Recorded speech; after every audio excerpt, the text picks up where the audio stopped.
நாங்குநேரி சின்னதுரை பள்ளி மாணவன் ஏற்கனவே சாதி வெறியர்களால் வீடு புகுந்து தாக்கப்பட்டு படுகாயமுற்று மருத்துவமனையில் அனுமதிக்கப்பட்டு சிகிச்சை பெற்று நலமானான். இப்போது அவன் மீண்டும் அதே கும்பலால் அல்லது அதுபோன்ற சாதி வெறியர்களால் அழைத்து செல்லப்பட்டு கடுமையாக தாக்கியிருக்கிறார்கள். மறுபடியும் அவன் மருத்துவமனையில் அனுமதிக்கப்பட்டிருக்கிறான். இது மிகுந்த கவலை அளிக்கக்கூடிய ஒன்றாக இருக்கிறது. தமிழ்நாடு அரசு பள்ளி மாணவர்களிடையே பரவி வருகிற இந்த வன்முறை கலாச்சாரம் குறித்து தீவிரமாக ஆராய வேண்டும். தடுப்பு நடவடிக்கைகளில் துரிதமாக ஈடுபட வேண்டும் என்று விடுதலை சிறுத்தைகள் கட்சி வேண்டுகோள் விடுக்கிறது. பெரும்பாலும் தனியார் பள்ளிகளில் தான் சார் இது மாதிரி நடக்குது.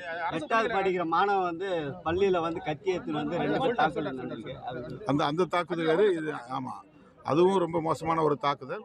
அதையும் வன்மையாக கண்டிக்கிறோம். பள்ளியில் சக மாணவனை ஆயுதம் கொண்டு தாக்கி அவன் மேலப்பாளையம் ரஹமத்துல்லா என்கிற அந்த சிறுவன் மருத்துவமனையில் இருக்கிறான். அவனுடைய தந்தை தொலைபேசியிலே தொடர்பு கொண்டு ஆறுதல் கூறினேன்.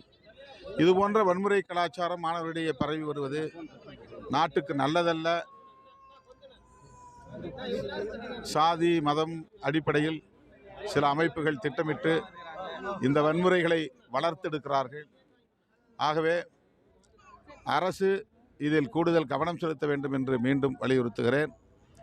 உயர்நீதிமன்றம் சாதியின் பெயரில் பள்ளிக்கூடங்கள் போன்ற கல்வி நிறுவனங்கள் இயங்கக்கூடாது, ஒரு மாத கால இடைவெளிக்குள் அந்த பெயர்களை எல்லாம் நீக்க வேண்டும் என்று ஆணையிட்டிருப்பது வரவேற்கத்தகுந்தது.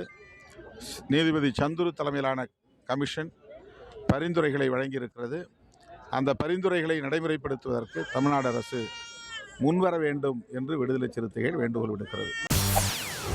செய்திகளை உடனுக்குடன் தெரிந்து கொள்ள உடனே சப்ஸ்கிரைப் பண்ணுங்க.